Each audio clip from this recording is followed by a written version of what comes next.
Hey, what's going on, everybody? So that's the Flea Market Bandit, so otherwise known as Stone Soup. So this is mainly a video that I made for Red Pill and some other people who were interested in some of the Freemasonry stuff. So I thought I'd check it so you guys can show some books. And I also pulled out some honorable mentions. But first, I'm going to screen share. I want to show you guys something here.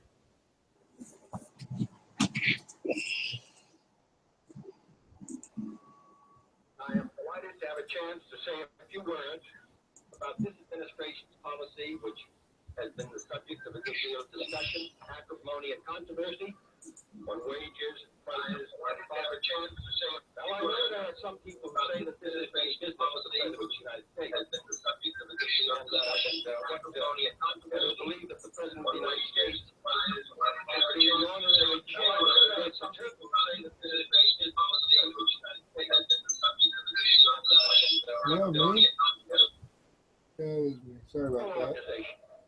And confine himself to ceremonial functions. That is what the Constitution says. And I did not run for President of the United States to fulfill that office in that way. Harry Truman once said there are 14 or 15 million Americans who have the resources to have representatives in Washington to protect their interests. And that the interests of the great mass of the other people, 150 or 60 million, is the responsibility of the President of the United States, and I propose to fulfill it.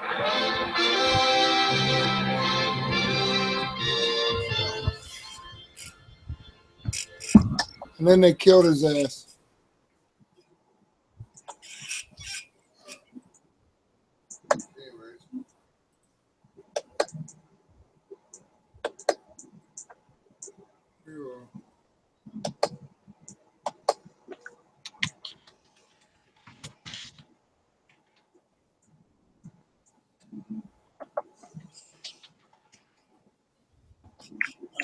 So,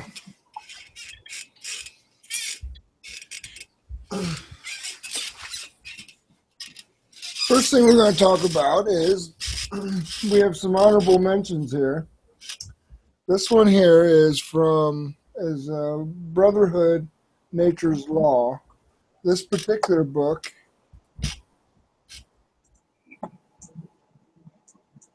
see, I always like the old handwriting they have in it. This particular book, if you notice, it's written in 1897. Cheers, Red Pill. Hey, right on, bro. So this one, I'm lucky I was burning some time with some of these other books, bro. So this one is from the Brotherhood, but Bertram Harding. So let me tell you something about Bertram Harding. He was a part of this thing that they called the Theosophy movement. And the Theosophy movement was, was of course a religious enlightenment type movement. And what this guy followed the writings of a lady who called Madame Blavatsky. And Madame Blavatsky was one of these ladies who believed in the internal enlightenment and that kind of stuff. She also believed that you could make a bird into a flower just by the pressure of your hand, which we all know that that's one of the oldest magic tricks in the book. So of course that's why that people consider her a charlatan. He lived in a place that was a religious organization, a facility in Maine. So he was definitely somebody that was more of a cultish type thing. This is definitely one of the Enlightenment movements type things.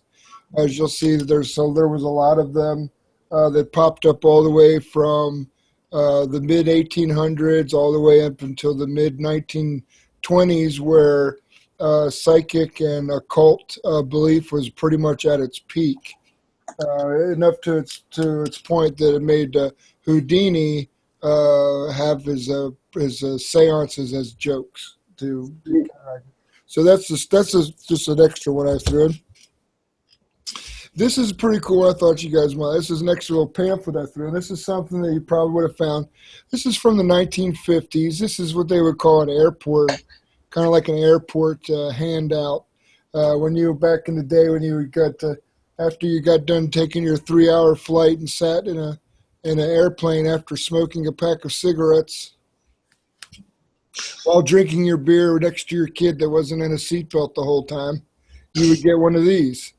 So this was Shambhala, and then Flower Newhouse was this was from around she started this place called Christ Word Ministries. Christ Word Ministries, that kind of believes a little bit in like guardian angels. She believes in like guardian angels and stuff like that. As you can see, this was a California type thing pretty much. Talk a lot about inner peace. For some reason, a lot of these ones latched on to Indian philosophy. So a lot of these but they don't really have much to do with Hinduism or anything, but they're actually more of a Christian overtones to these, because if you'll notice that the majority of the people are white. But Flower Newhouse, this is actually still something that's still around. There's Christ Word Ministries. It actually has quite a lot of property in California. So this is something that's been around for a while. So now I was showing some of these, the religions that were a little bit obscure. This one is a little bit more. That's a more of a more modern religion, where this one is a little bit more. This is Beacons of Lights of Prophecy. This, you can see, get to the paper, is written by a man named W.A. Spicer. Paid let's see, $8 for it a long time ago. This book's all about prophecy, but this is, if you get a chance to go up and you like that kind of stuff, these are great reads. They have a lot to do with like the Bible and Revelations and that kind of stuff. And this is from the Seventh-day Adventist Church. He was a writer for that church, and that's what this book is. So these are 3 quick mentions before I got to the heavy hitter Freemason books. So the first one here is the one that everybody's where the main discussion comes out about. So I'm going to show you what the 3 books are that we're going to talk about, the Freemason books, and I'm going to show them to you. And then, and if they're not rare, that you know all about them, then they're sorry. This one right here, as you can see, is the Southern Jurisdiction version of Morals and Dogma, Ancient and Accepted Rites of the Freemasons. And this one is, I'm trying to show you what Albert Pike looks like. That was Albert Pike. He is the gentleman who wrote this book. Nice looking character, huh? So this book, I believe, is 1928 is when this book was written. This version. I think it was written in 1898. So what the weird parts, this is Clausen's Commentaries on Morals and Dogma. This is a book that was only given to people who were actual Freemasons. This was not something that was sold to the general public. This was another person of another jurisdictional type of Freemasonry. Their commentary towards this book, how they felt, what they had to say about it, and we'll go through that. This book here looks all fancy schmancy. Masonry defined.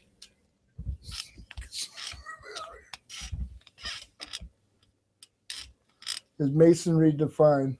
They're beautiful.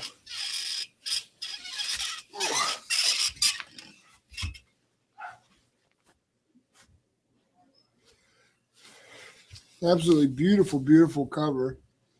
As you can see, okay, it's even got the, you can see the Freemason symbols etched into the outside of the book. It's Masonry defined. A liberal Masonic education, easily obtained. What we do is we'll pull this open. And as you can see,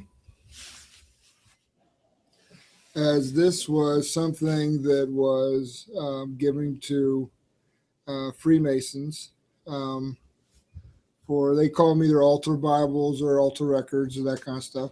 And you would put your name, they would put their name in there and all that other stuff. This particular book is from 1930. So, and it goes pretty much into it. It's a very, very, very, very definitive. You can see it's very definitive. It gives you an example of step by step what things mean,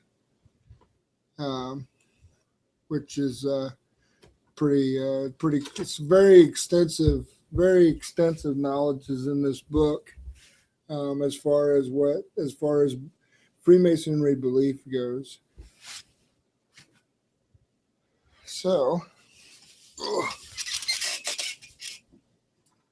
let me look on the chat here.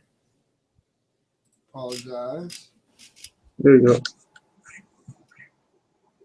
Look at you. This game's so stupid. I'm not working. No, if you like me, No, it's the it's okay. Where'd you go? It's so retarded. No, controls of self stupid. no, it's for 2-year-old. I don't care. Right now. Yeah, no, I don't have that one, Red Pill. Oh my god. Sorry about it. I don't have that one. So Like the graphics. Yeah. now I'm not gonna thank you, Pete. I appreciate that. Figured. I'm not going to go into super detail over these books on this live. But what I will tell you, I will go through a good chunk of it, showing you guys in each book's like stuff. I can also show you some other where you can get certain things. The reason why is I can't go really. I guess I can't go page for page. It's just simple. This would be a 5-hour live, and I guarantee I'd lose you after about the first book. Because the reality is that I've read all these books a lot of times, and even I, being somebody that's really into that stuff, you'd like fight and try not to fall asleep. Just what I mean. It's a lot of information to digest. So before we get all that, I'm gonna grab a bowl. Oh, I'm here. Hey, cheers, Peace Pipe, bro. You get your 27th sub also. Oh, shit. If everybody would definitely please like, share.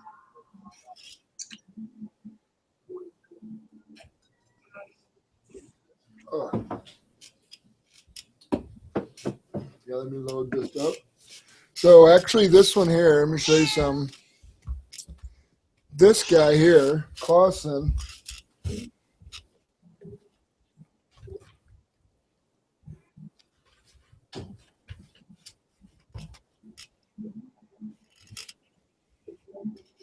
he dedicates this one to his wife.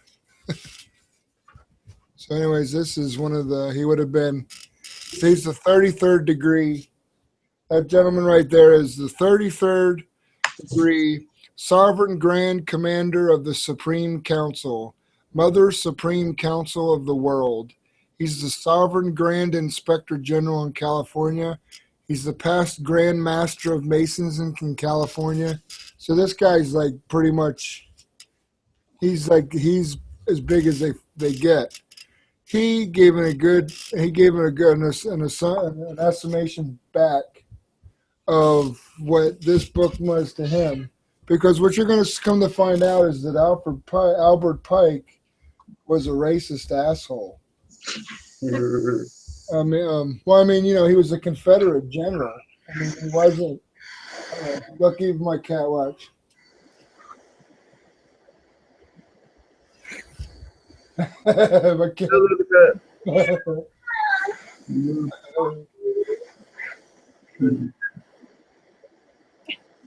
Yeah, I was not scared of the Illuminati. No. That's cute. No. All right. Anyways, so that's just some stuff. So let me get a bowl going, and then we'll talk about it. So We go in there. Cheers out. The cat wants to go in. let's do it. I'm actually excited to talk more about it. So let me get a bowl packed in.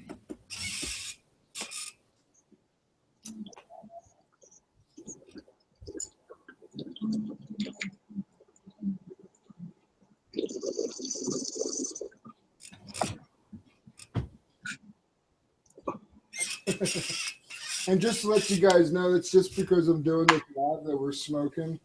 This channel's not really that going to be that kind of channel. So kind of, I'm not a prude.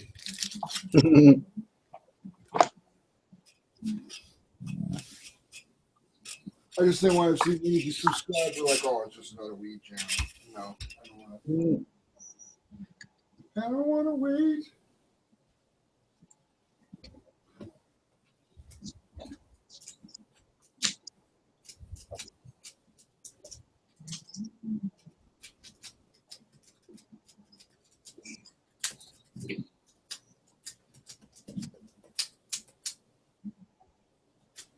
Who wrote the so Red Pill, who wrote the book Externalization of the Hierarchy?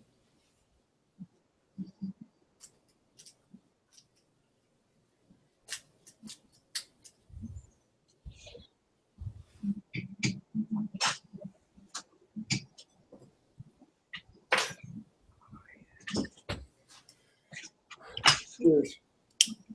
Cheers, man.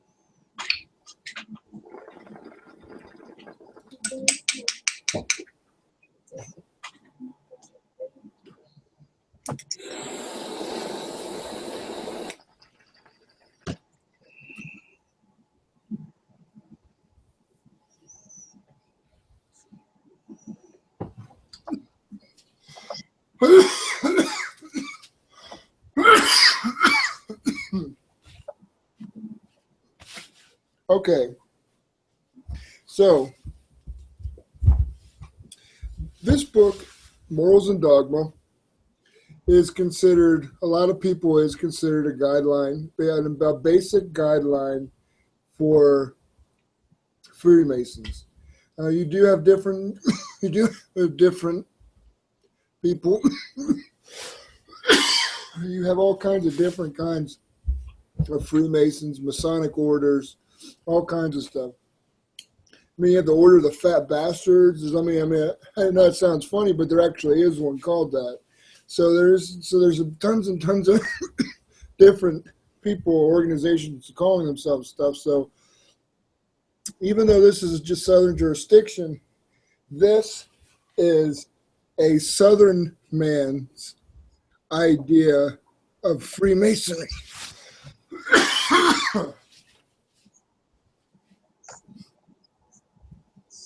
So, because this was a Freemason's person's a Freemason's idea, a Southern Freemason's idea, who was a racist, might I want to point out. I would like to point out that before we go through this, to give it kind of an objective eye, because the objections from here to what is being said in here are not necessarily objections on right or wrong, but more on moral righteousness. So I don't know if that makes any sense. But anyway, so let's get to it. So we open the book.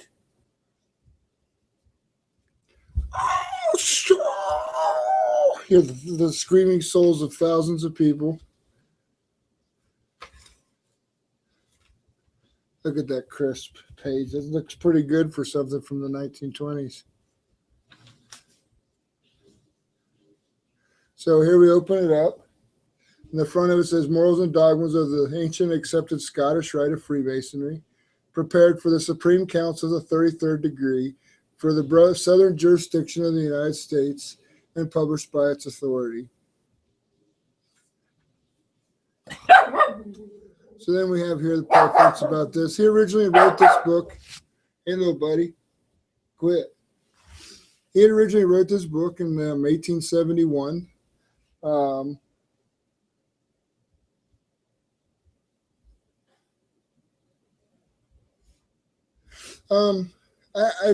Okay. One thing I've learned about, I have to say, is one thing I've learned about Freemasonry and some of the stuff is, before I go any further, is that the reason why I think a lot of these guys join, and a lot of people join Freemasons, is because it's an organization where you have anonymity, and it's a little bit of fun. Even Skull and Bones kind of makes their lineage of where they started like very romantic and very mysterious, and very powerful men are in charge that are being disrupted and destroyed, and silly stuff like that. So I do have to say that some of this stuff I think is just big boys wanting to play silly games, but I do think some of the stuff people do are feeling that they have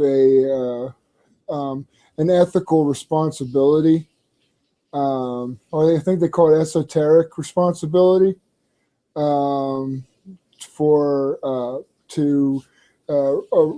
righteously be responsible, morally, that kind of stuff. And I think a lot of Freemasons who are kind of full of themselves felt that way.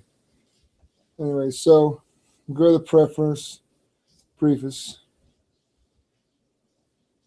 Okay, so now we have levels, right? You have degrees. Each Mason is a degree.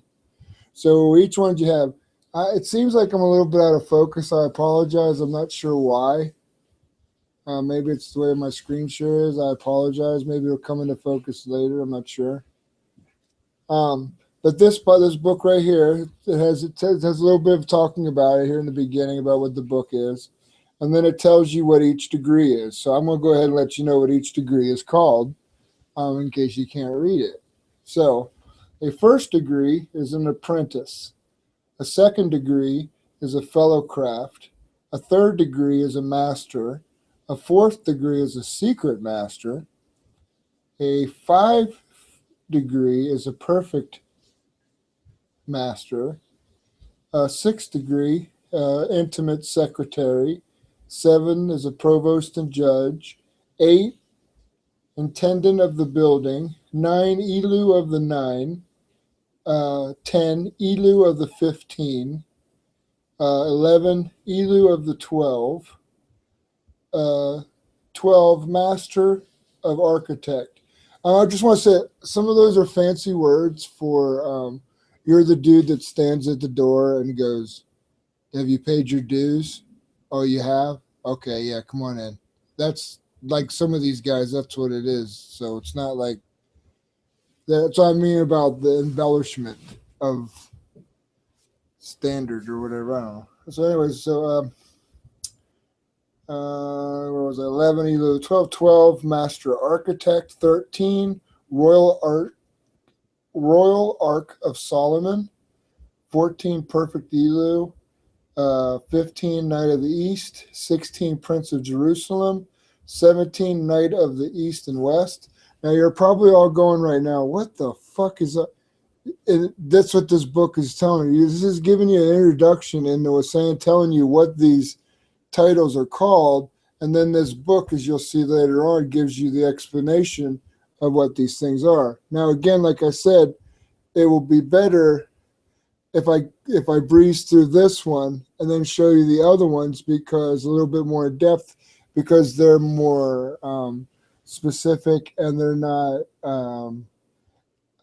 as insane.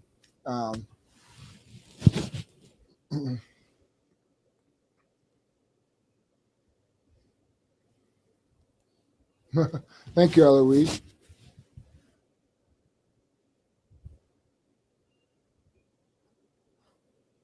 Yeah, yeah, they are. Yeah, fraternal. Yeah, real fraternal. Yeah.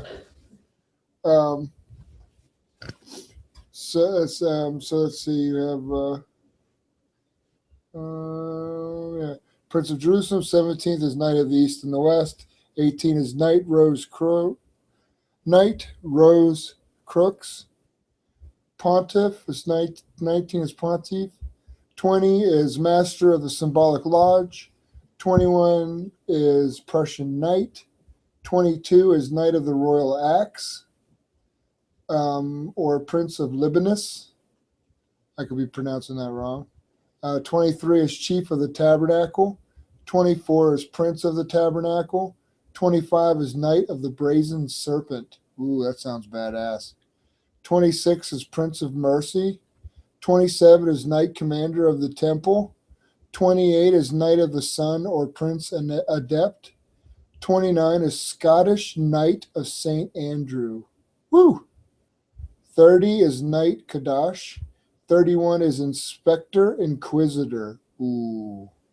And 32 is Master of the Royal Secret. Ooh.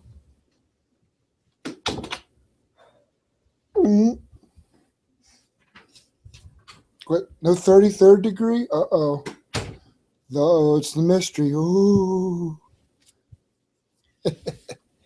Their Logic Perfection, Morals and Dogma. So this book here is basically goes to its Alfred Pike's rendition. Need to get Dozy? That's cool. You can get him. You can get him. They can't see you.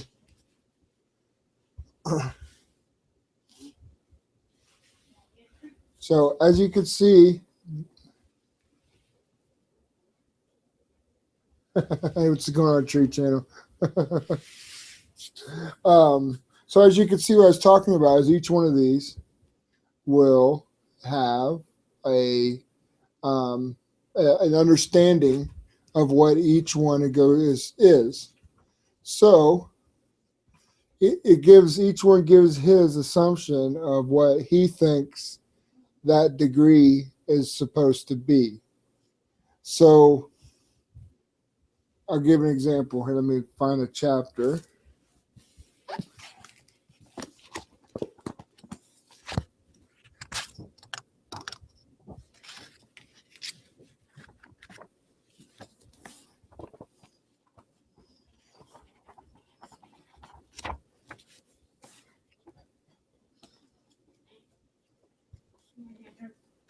Good night, hon.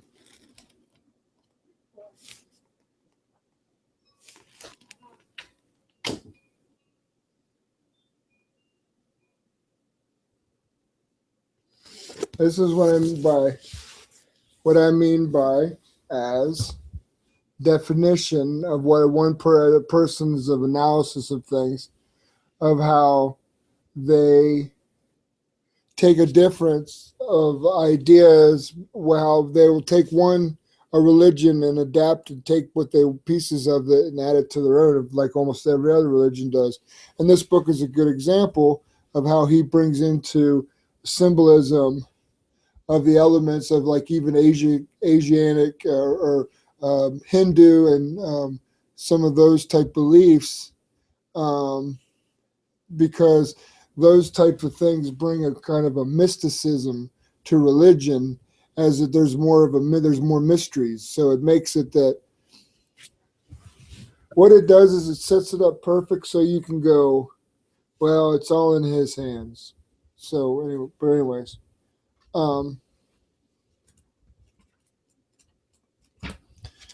So this book here, like I said, it shows all this stuff, tells you, it gives you, see all this is summation.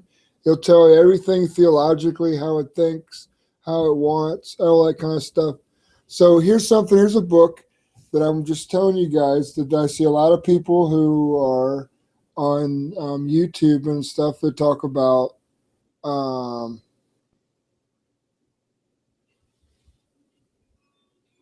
on, Ricky.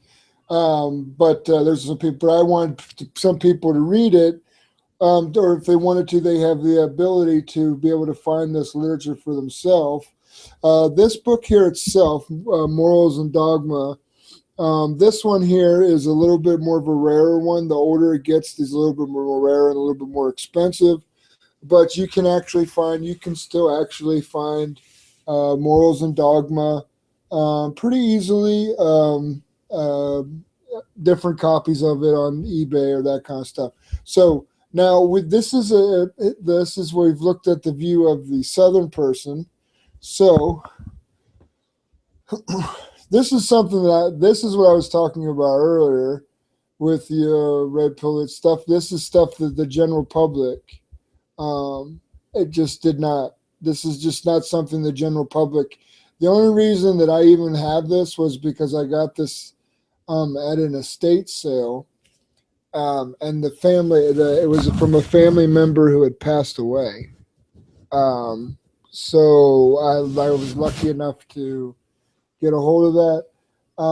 I've seen a couple of them on eBay, but they are missing some pages in them, and I will show you which ones and probably why those were the ones missing. So anyways, this is, again, this here is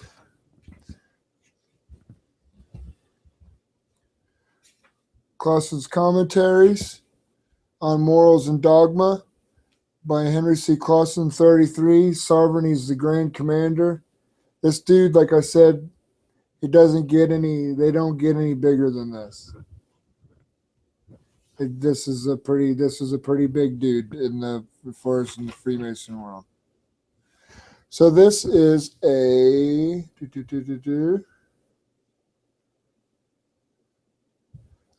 is a second edition.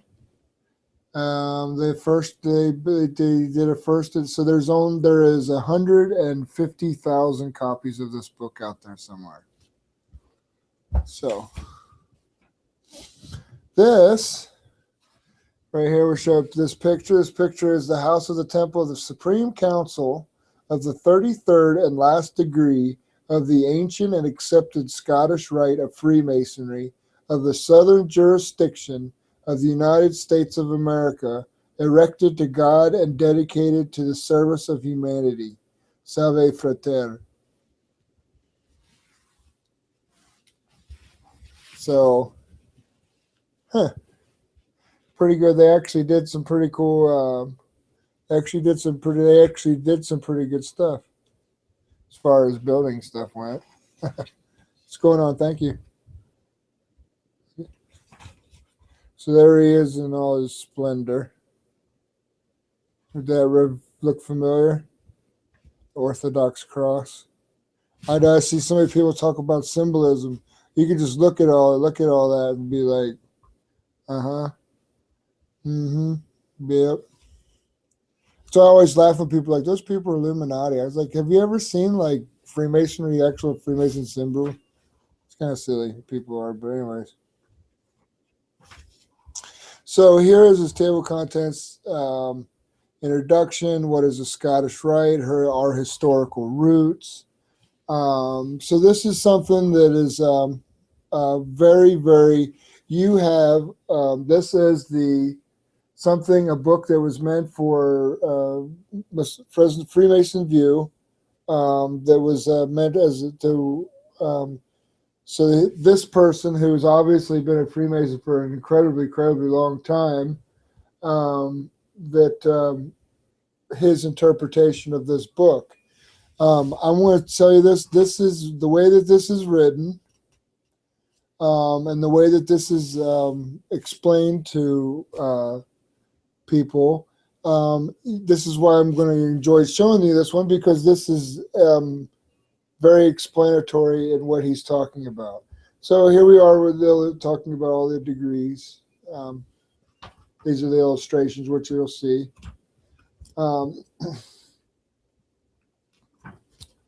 This is his summation. Okay, so here, this is, he talks about what is the Scottish Rite, which is, I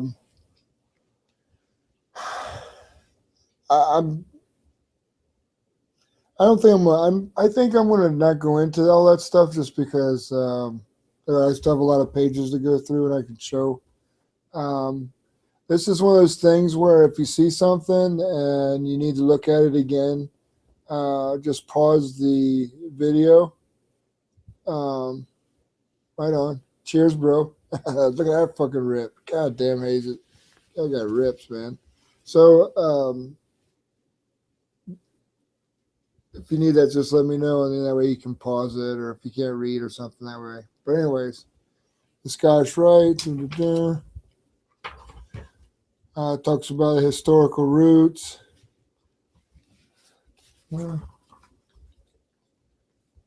Okay, so all right, here we go. This is really neat. Let's see. Scottish Masonry bubbles to the surface in some form at various times and places in Scotland, England, and France. It seemed impossible to trace the original wellspring, but we know that a confluence of tributary streams flowed into a reservoir at Bordeaux, France. This developed into regular units. They are known as the Rite of Perfection, that Stephen Etienne Morin was empowered in 1761 to bring into the Western Hemisphere. The label of Écossais or Scottish put upon these developments did not refer to Scotland, but gave them the status of an established brand. Through Morin's first appointment, about 1765, in the West Indies, of Henry Andrew Franklin as Deputy Grand Inspector General, and the successive descendant appointments, there finally was established at Charleston, South Carolina in 1801, the first 33rd degree Supreme Council of the ancient and accepted Scottish Rite of Freemasonry. Today, all the regular and recognized Supreme Councils that exist in the world stem from this source.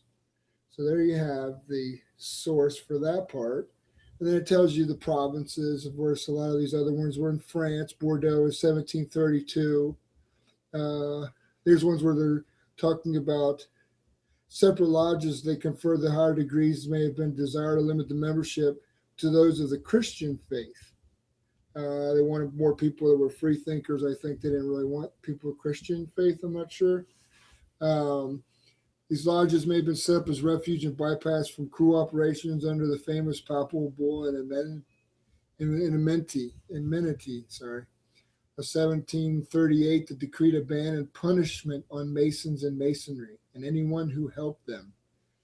He was a Roman Catholic. French manuscripts that talk about the 1740, the Scottish degrees warranted daughter organizations under various regulations. These descendants include the following: Paris, 1747. So you had lodges there all the way back there into 1741. They have them in the West Indies in 1761. So there's actually one in Jerusalem. Looks like actually there wasn't until about the late 1700s that they came here to South Carolina and that kind of stuff. So the Freemason, the Scottish Rite part of the Freemasonry has been here for quite a long time.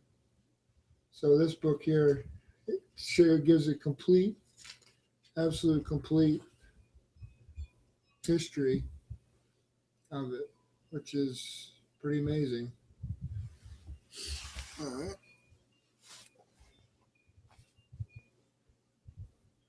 Hey, what's up, Strawberry?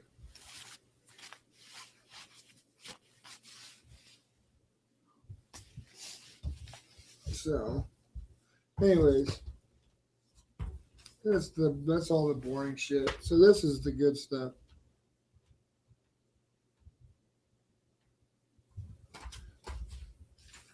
So here we have the Lodge of Perfection. Secret Master 4th degree. Because your first few degrees, that's just kind of like basically like if you were like in a motorcycle club.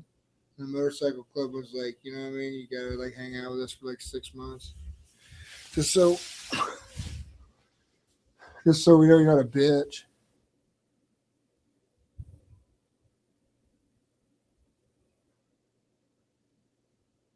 Okay. That sounds like a good plan, Tree Channel. I like that. All right.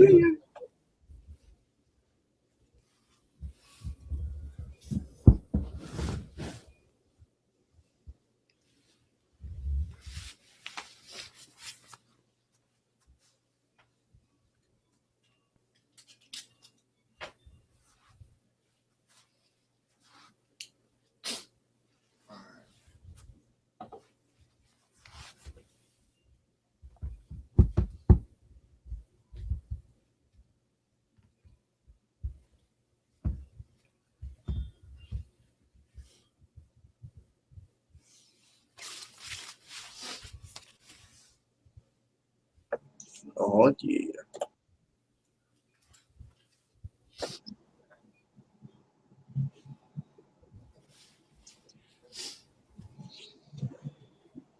Give me a dab ready.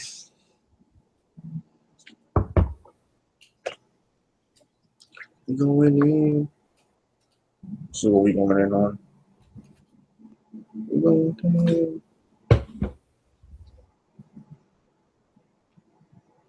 Yeah.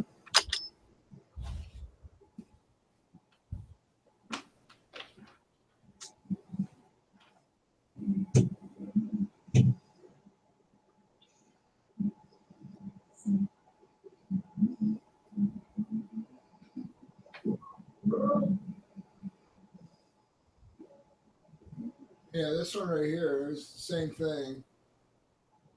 This book right here tells everything. I mean, basically, I don't know if you can even hear me.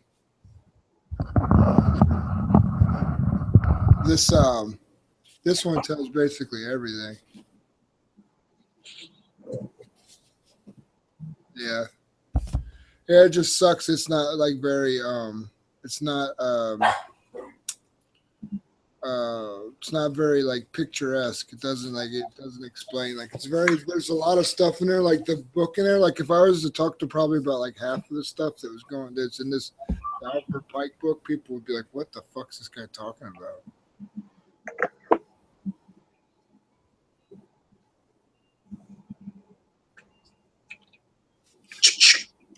Let's see what this is.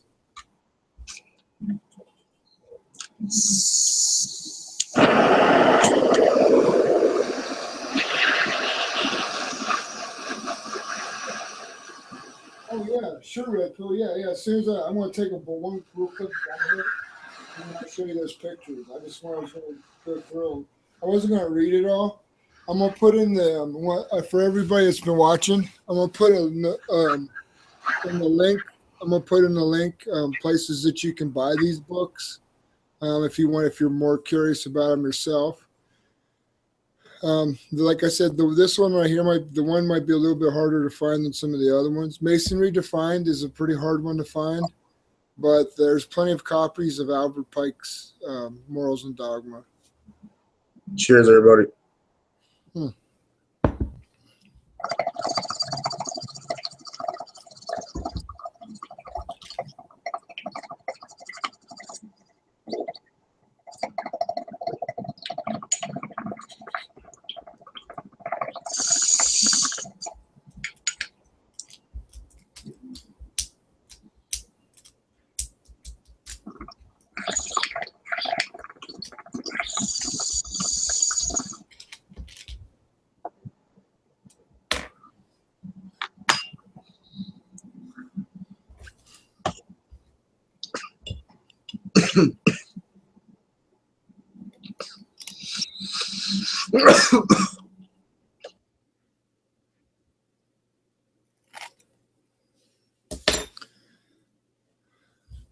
Cheers, everybody.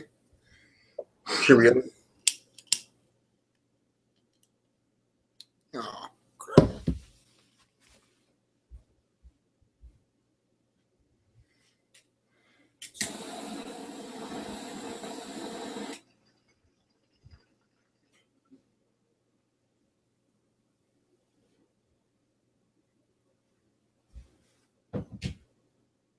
All right.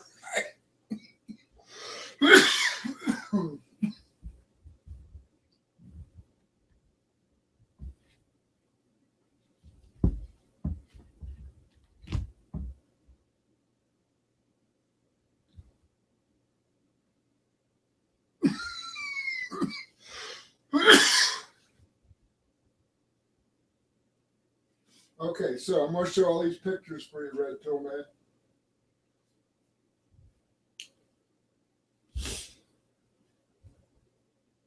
I'll start with the very first one for you. Gotta move this stuff here.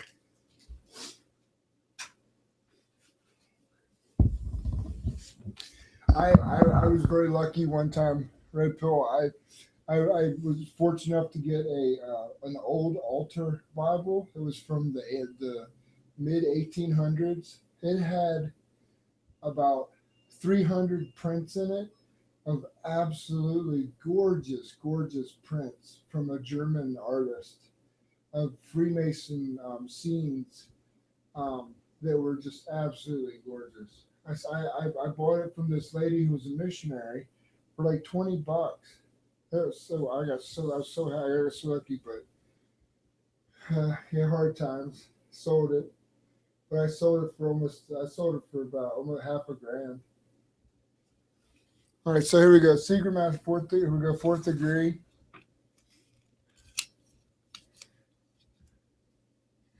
This is they call it the most holy place.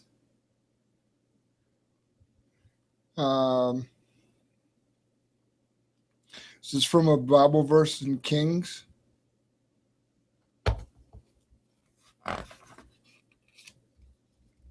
That is when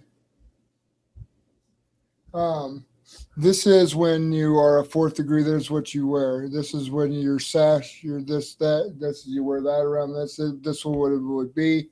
And that was your apron would look like.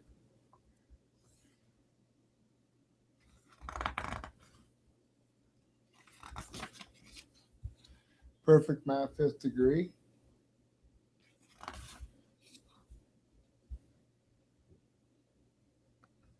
And these are all by an artist who is a Mason, a Freemason artist. Bartlett, he's 33rd degree. He's a Freemason too. One of the highest ones, or whatever you will call it. This is see they presented to one Solomon. This is about Solomon, 1400 chariots. I guess bringing him a bath.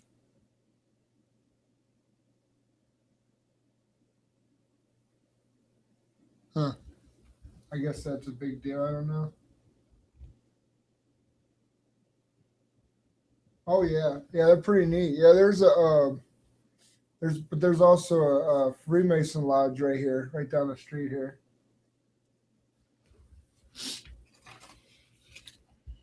Man, I love their motto on the door. It says "Making good men better." I love it. Fifth degree. That's pretty badass.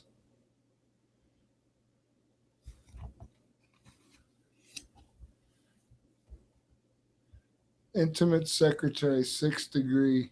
Ooh.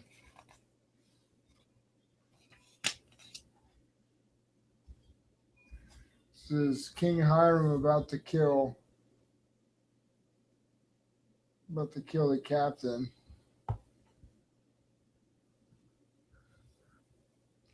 Okay, so I'll give you a quick example of what this means. This degree demonstrates that wrong thinking leads to wrong results. King Solomon promised to Hiram, king of Tyre, certain towns in Galilee. The latter, on inspecting them and not knowing that it was Solomon's intention to improve them first, was displeased with their barren characteristic. Coming to Jerusalem for the funeral of the Grand Master and viewing in wrath the desolate state of the towns, Hiram angrily assumed that Solomon had defrauded him.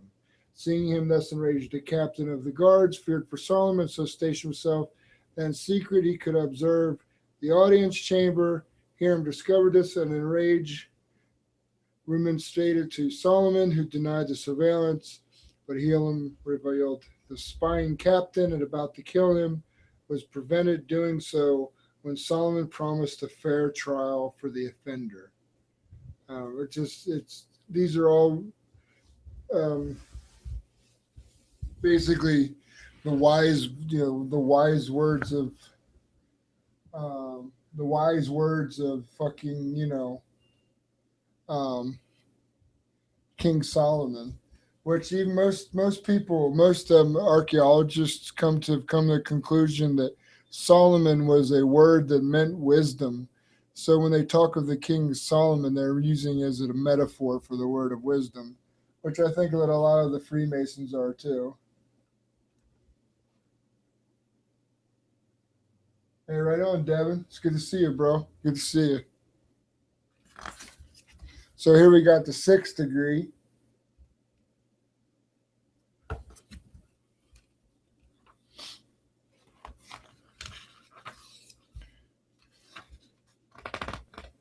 Yeah, nothing big about that one, huh?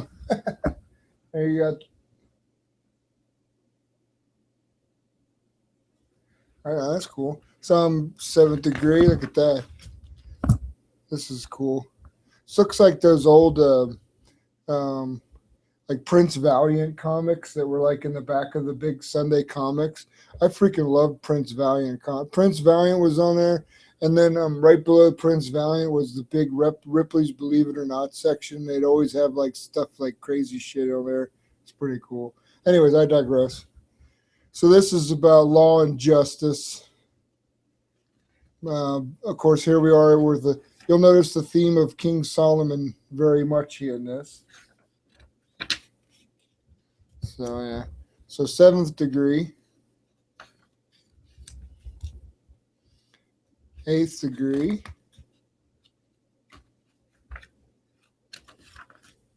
So here we have King Solomon interviewed 5 craftsmen and chose Adoniram as superintendent of the work of completion of the temple. So again, here we're at this King Solomon's temple again. That for some reason,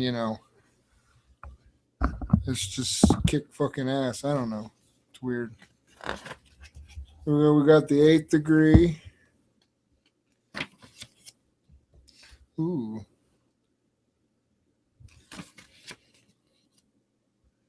What the heck? Angry assumed King Solomon was pissed off that his order had been disobeyed. And he thought, you know what? He thought maybe his judgment was overly hasty. Yeah, I think the dude in the head thing, like he like ripped off a bunch of people or something. Like so it was like, this is weird. Like, you could like have sex with like, 14-year-old little girls, but steal a shekel from your neighbor and they can cut your head off. 9th degree. Look at that. That's fucking brutal, dude. That's fucking brutal. Look at that. Oh, man. John the Baptist. That's brutal. Got his head chopped off, man. Yeah, that's the one that would be fucking badass to be that degree walking around with a fucking head chopped off apron. That's like as metal as I can fucking think of. Look at that. And you got the onks. Oh my gosh. That's badass.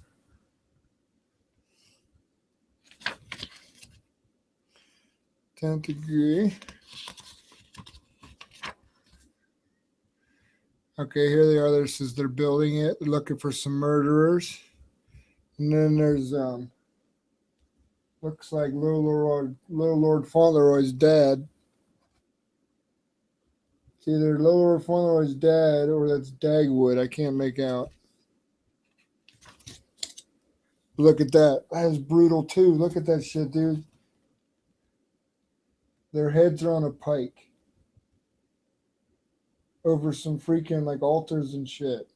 I'm sorry, the arches. Yeah, that's right. The arches of Gethsemane or whatever the heck they're called. That's freaking brutal, man. And then on your sash there would be 3 heads. Gosh, that's freaking awesome.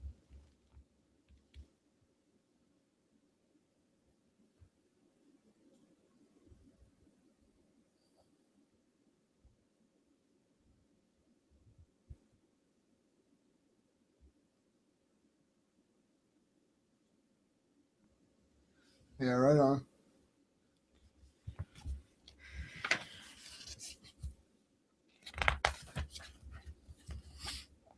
There you go. King Solomon, his porch of judgment.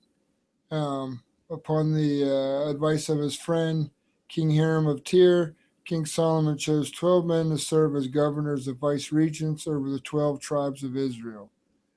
Now, does that number sound familiar to you at all? Think about it. Just think about that. Chose 12 men to serve as governors of vice regents over the 12 tribes of Israel. How many people do we have on a jury? 12, right?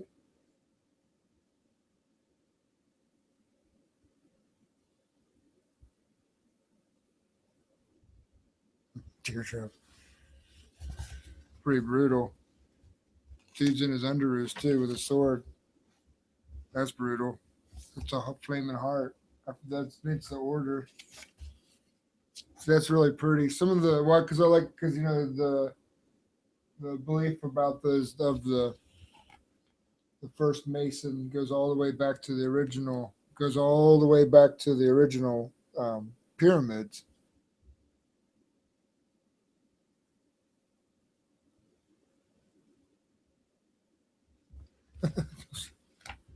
So there's a lot of some Arabic architecture there. So like this is definitely you can definitely see the Middle Eastern influence here. King Solomon's temple and citadel. Well, of course, King Solomon. Gosh, I'm an idiot. So this is Egyptian. This is some palace. This is supposed to be King Solomon's temple and citadel. They actually have a big picture of this at the lodge right down here. This is King Solomon's temple and citadel were planned and built by King Solomon, master architect. And King Solomon fetched Hiram out of Tyre. He was a widow's son, and he came to King Solomon and wrought all his work. The gate, Egyptian palace, King Solomon, the porch of 32 pillars. He didn't even, he was like, you know what? I want a porch. What do you want me to put on the porch? No. I wanted 32 pillars. And he got it. And there's this temple to Jehovah, which was the biggest part of it all, it looks like. This area.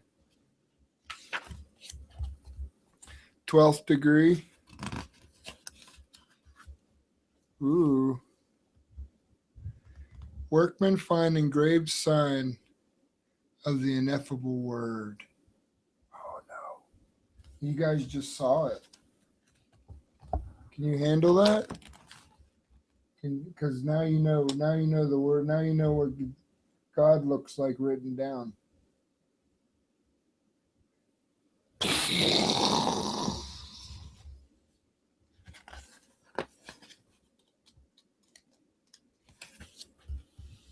Thirteenth degree. Pretty badass.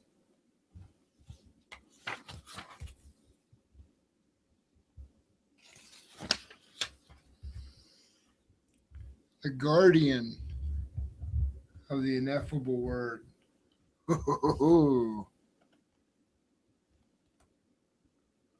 Question is,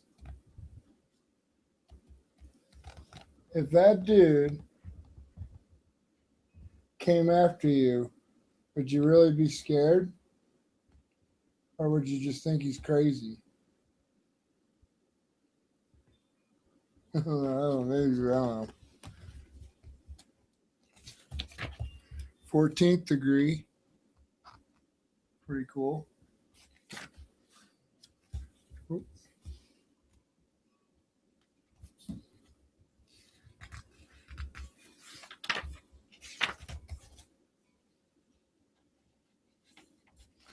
Pretty cool. Knight of the East of the Sword or of the Eagle, 15th degree. It's pretty badass.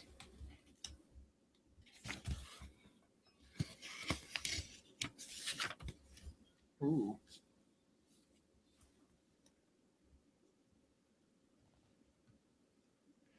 Oh my goodness.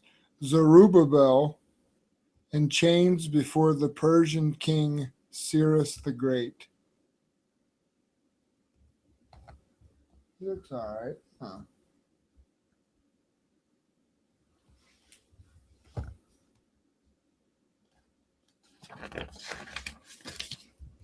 Fifteenth degree. This is the Musketeer's degree. Get to become D'Artagnan. Look at that. That's badass. You got some swords going through a dude's head.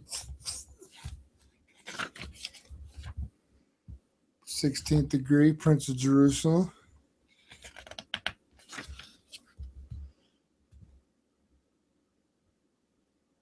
Oh, he's leading his people to rebuild the temple. Because I think in the story it's greed and some other things bring it down. Lack of wisdom. 16th degree, pretty cool. 17th degree.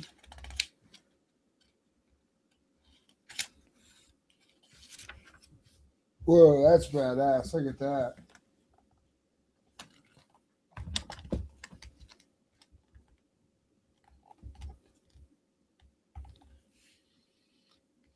I heard the noise of thunder, and behold, a white horse, and he that sat on him had a bow, and a crown was given unto him, and he went forth conquering and to conquer. He represents the future false conquerors. And there went out another horse that was red, and power was given to him to take peace from the earth, that they should kill one another, for he represents war. And there was given unto him a great sword, and I beheld a black horse. Blah, blah, blah. Oh, wait. And my favorite one is from that movie, remember? And behold, a pale horse, and his name that sat on him was Death. That's pretty badass. 17th degree.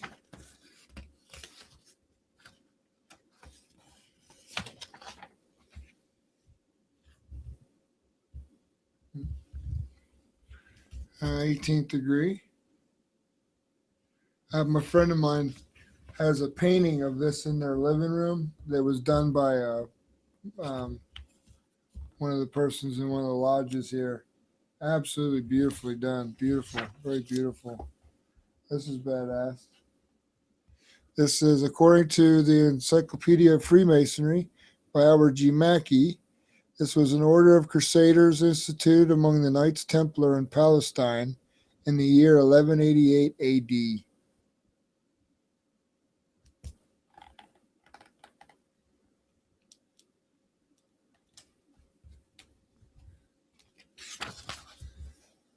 Eighteenth degree.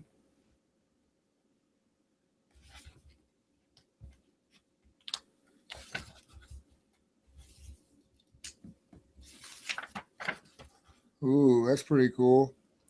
And they carried me away in the spirit to a great and high mountain, and showed me that great city descending out of heaven from God. And the city had no need of the sun, neither the moon, for the glory of God did lighten it. Revelation 21. Pretty badass.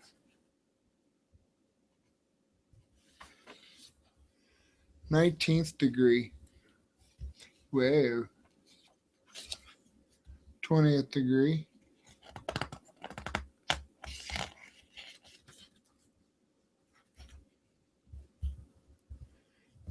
Oh, the Sumerian city of Ur.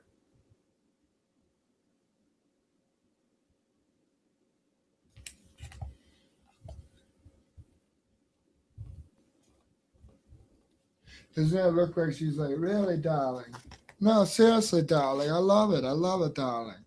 Sis, don't you love it? Yes, I love it, darling. I love it. Apartment 3G.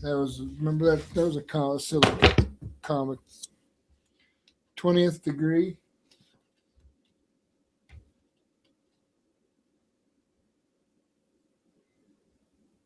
Yeah, that sounds like fun. 20th degree. Look at that dude. I will defend the earth in my tight pants and my loafers and my cape.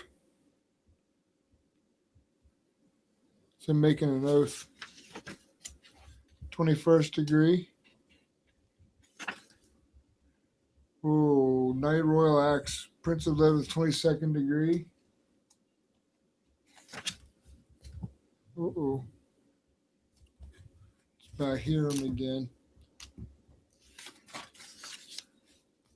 22nd degree. Good Lord, man. Couldn't Masons have a 5-star system? 23rd degree. That's pretty badass.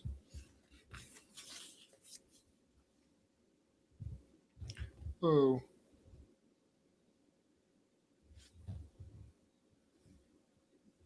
Captain Handsome.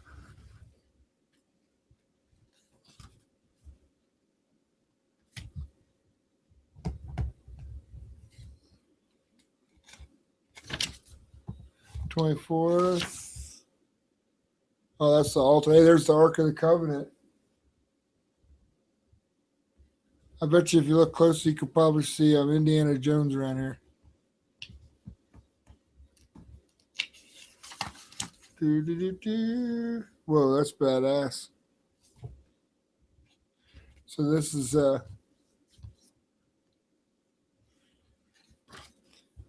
25th degree. This is Moses crossing the river. I forget what the serpent meant for, but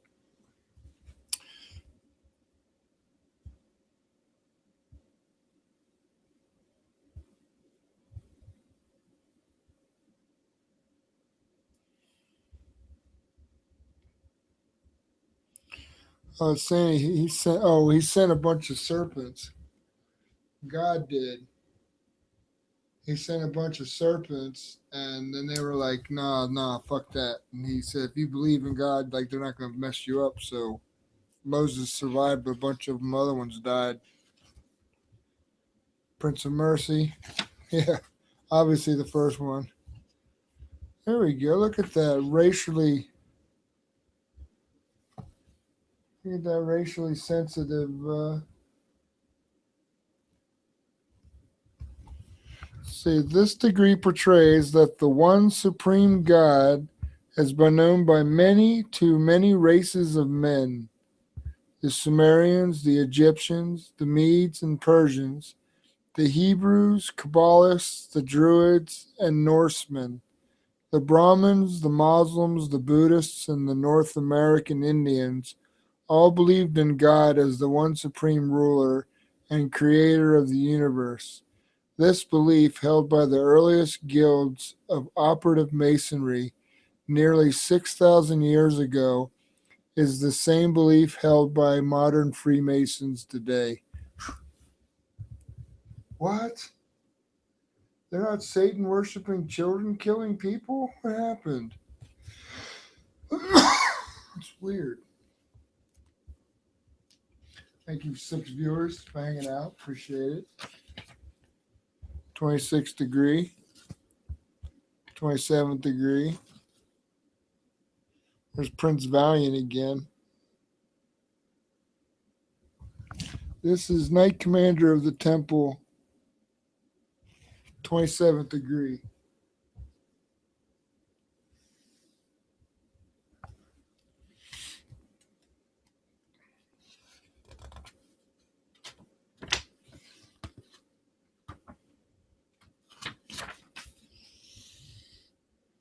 That's pretty cool.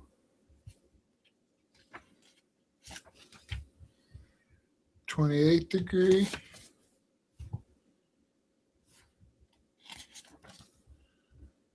Whoa. Oh. Uh-oh.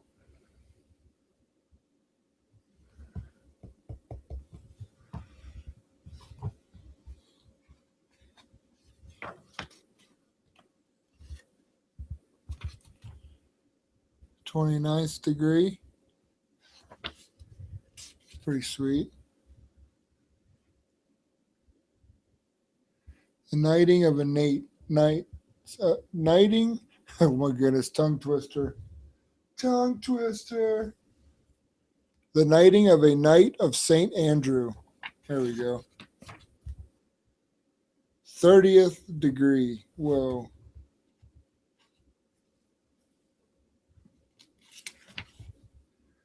Oh man, this is Jacques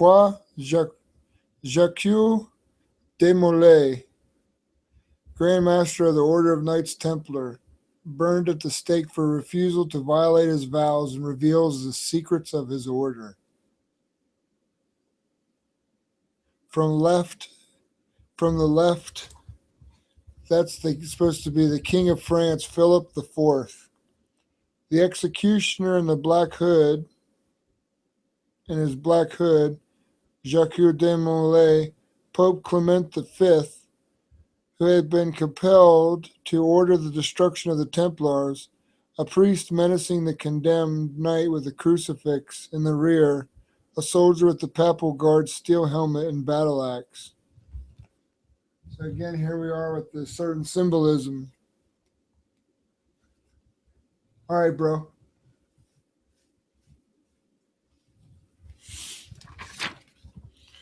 The 30th degree. Ooh.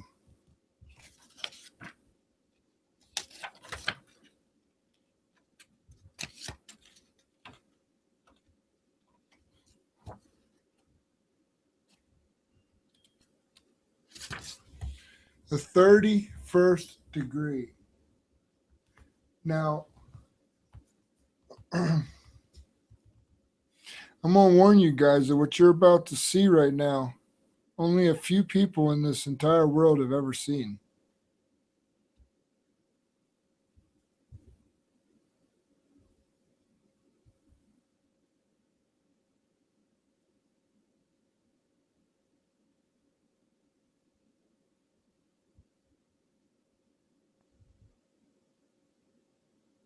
All right.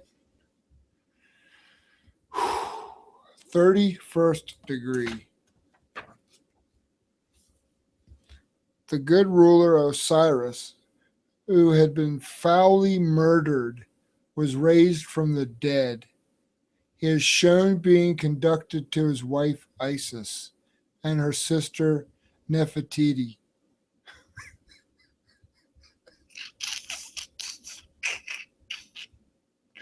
Oh, so immature. By his son Horus, who wears a falcon helmet. After his resurrection, Osiris became the immortal ruler of the Egyptian conception of heaven.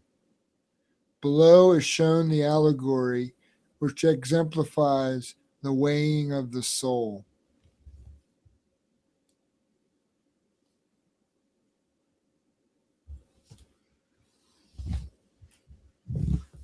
So, this is talking about the Egyptian understanding, see about the weighing of the soul.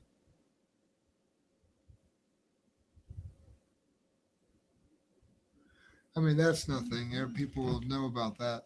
This is pretty common. Well, no, history, so that's not. But let's see. So now you have thing goes around your neck, thing goes around your chest, thing goes around your stomach, and now a mask. Dun, dun, dun.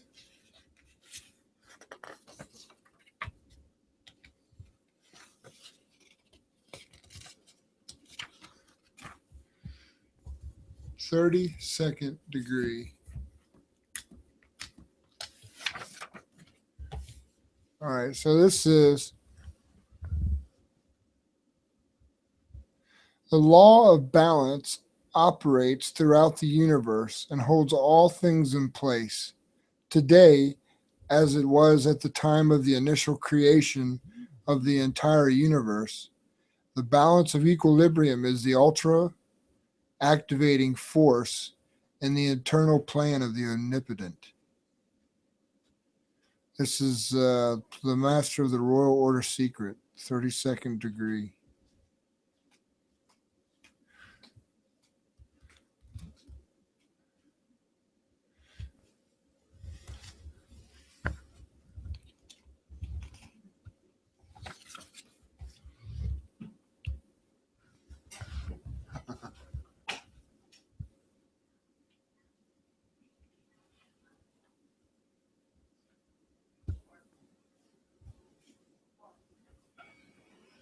Yeah, right on.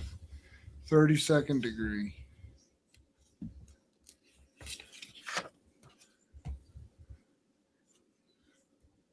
You can see you get a sword and shit.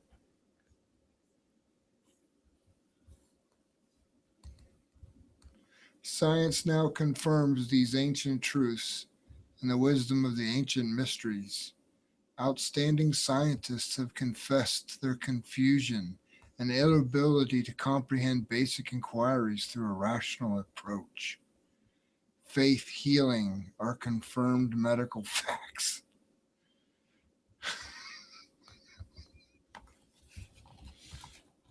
And there's this thing.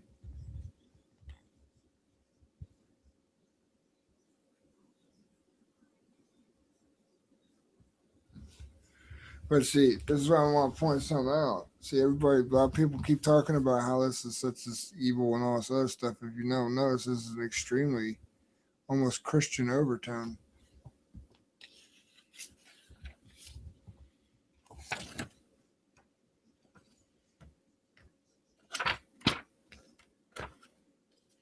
So,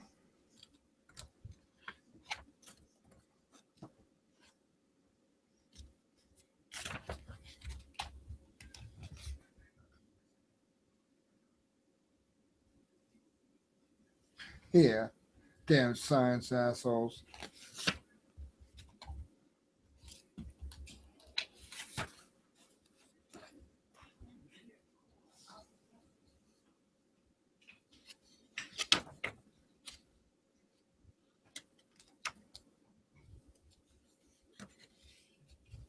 Okay, and this is basically talking about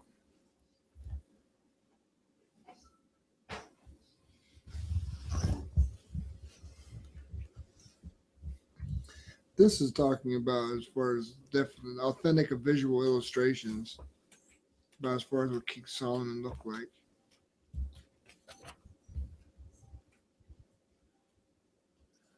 Cherubims, chariots. Going by showing you how the things that they showed before, how they're historically relevant.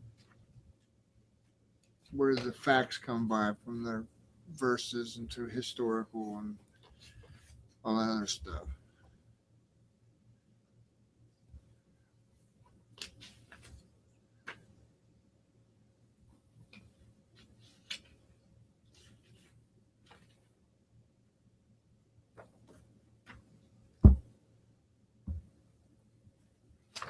So yeah.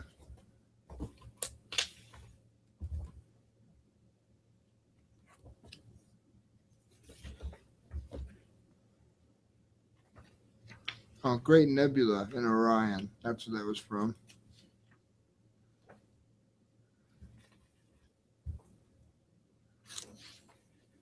So there's that one.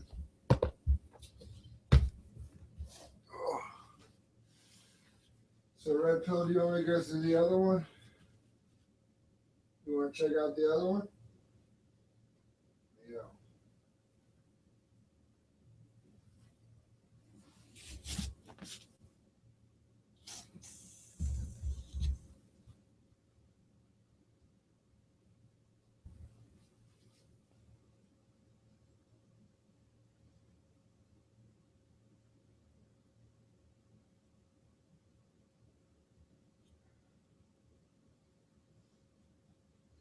That's pretty insane. All the written knowledge that's down.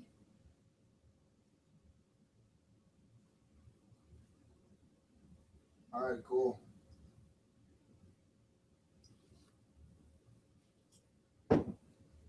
Done.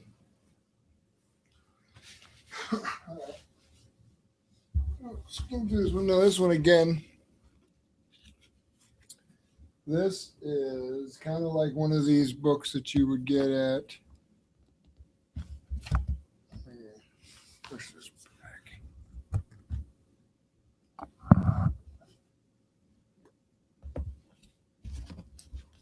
There we go.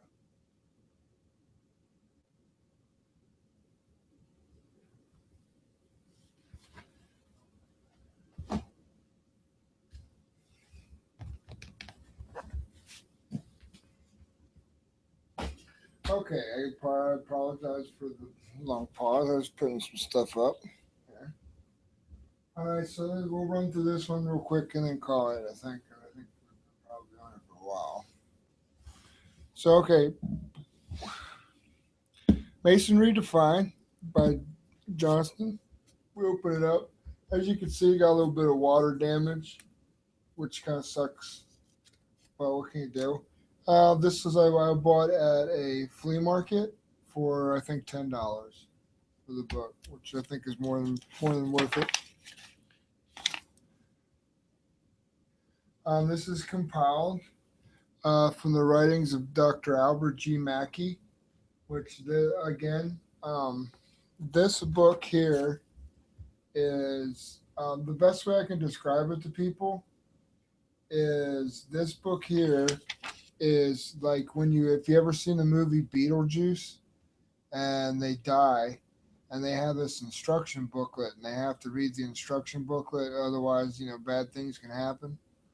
This is basically what this book is. He was basically, Dr. Albert Mackey was the man that wrote the kind of like the guidelines, the instruction book for most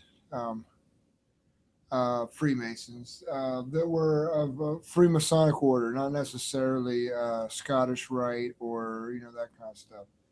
Again, Scottish Rite and Freemasonry are a lot of two totally different things in some respects.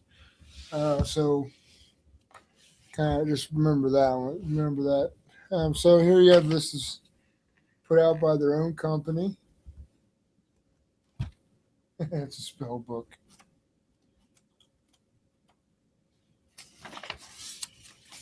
Unless we get to put your name and all sort of stuff.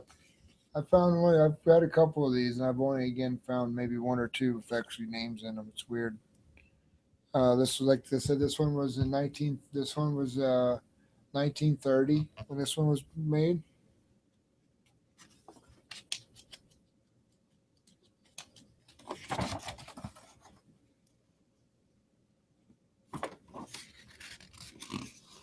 Oh, very thick piece of paper. And we have the foreword, introduction.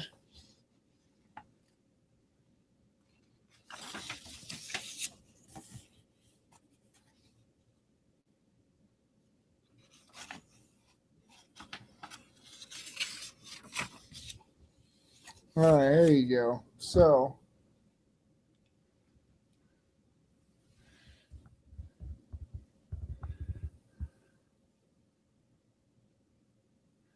why was Hiram, our ancient grandmaster, called Abeth?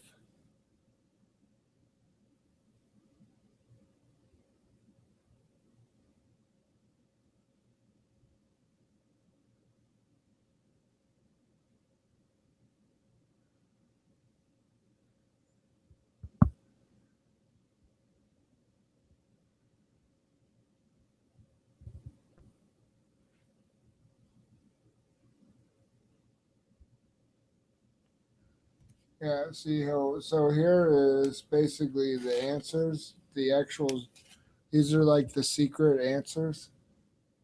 So if you were to take like a Freemason test and they were to ask you, these are the answers. And if they were to say, hey man, So, what is the preliminary step in every Masonic trial?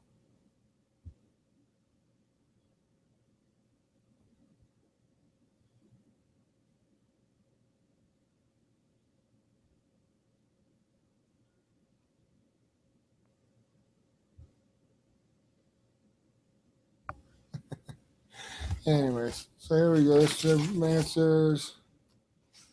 There's pictures and more questions.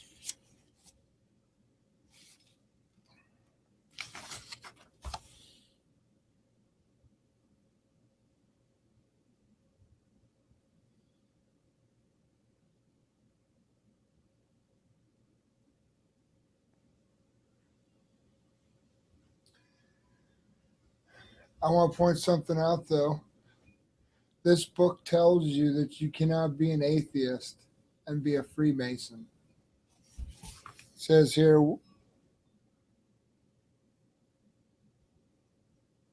of what is the ass an emblem? Atheist. So the jackass is a symbol of an atheist. Why cannot an atheist become a Freemason? Attendance. I have no fucking clue what that means.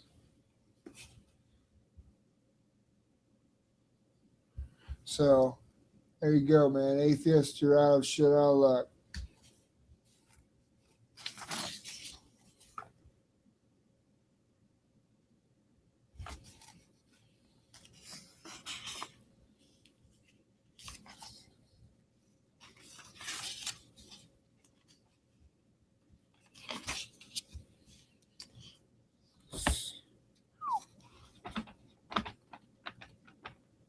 So there you go. These are all this is all Masonry defined. These are all the books.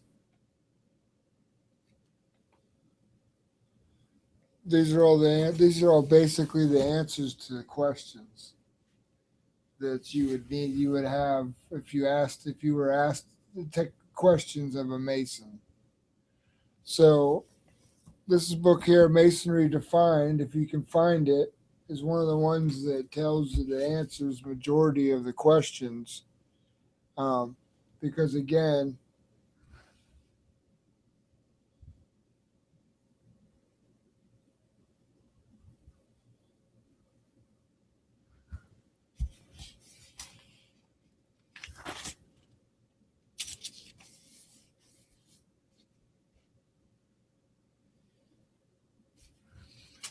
so yeah, this kind of gives you the whole.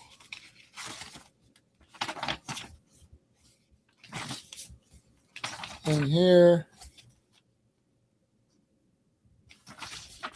so this also here that says, why are Masons said to be free and accepted? Accepted. So again, every single question that's in here that you looked up here is in the back here with a very solid explanation of what it is. So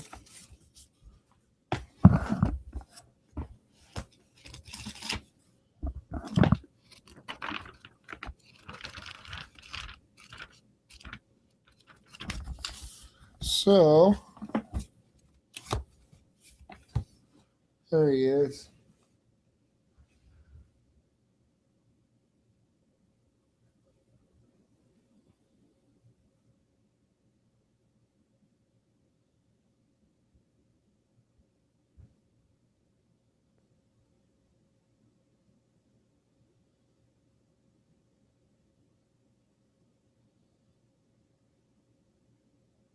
Yeah, it's not that you have to believe in a God, but necessarily, but you have to believe in a higher power as far as a creator. And the only basis of believing in a creator would be religion, which would be bring you back to the answer that it would be God. So, in order to believe in a creator, you would have to believe in God. So, yeah. But anyways, um, what I'm going to do is at the end of this video, when this is over, if you have a question that you want asked that you that might possibly be in this book, ask it. Ask it in the comments, and I will look it up and I will answer you what the answer is in this book. All right. So,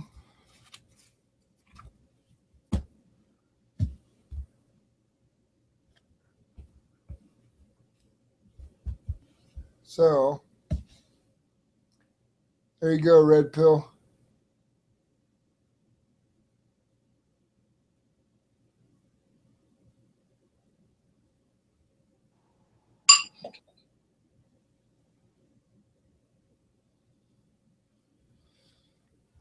So, anyways, hey, you gonna throw live up, bro? Yeah, I think I'm gonna throw up live for a little bit. All right, guys, man, I'm gonna shut this down. I appreciate, man, everybody coming. Red Pill, if you got anything else you want me to show, speak up now. We got about a 20-something second delay. If you wanted for something else you'd like to see, this stuff here, it's just a lot of printed. It's all printed word. There's no pictures or nothing like that. But again, if there's something that you would like to know, definitely anything like that in here, just let me know.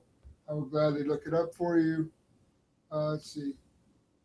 Years ago, my dad worked with PhD, what's going on? What's up, bro? Yeah, we about to go live on my channel, so y'all can just definitely hop on over. Yeah, right on. Yeah, I wasn't aware. I mean, I've heard people talk of it, so it shocks me a little bit. But one of the rules I believe of Freemasonry is you're not allowed to recruit people. So I'm always surprised when I hear people say that they were asked to join and stuff like that, because it's like one of the bylaws. Like even in the when I used to be even in the bylaws, it says please do not attempt to recruit people to join, because you end up recruiting people end up joining that don't really want to, but not really, they don't want to be. So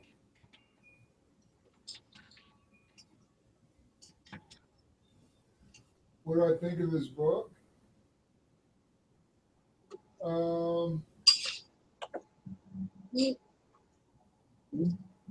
What do I think of it? I don't know. Um, I mean, as far as like, it's basically one man's idea of how other people are supposed to live. I guess how somebody, it's um, the uh, it's a guideline, just a basic guideline of where how you're supposed to live. The problem is that it's still kind of as partial to religious rules, and religious rules say um, religious rules.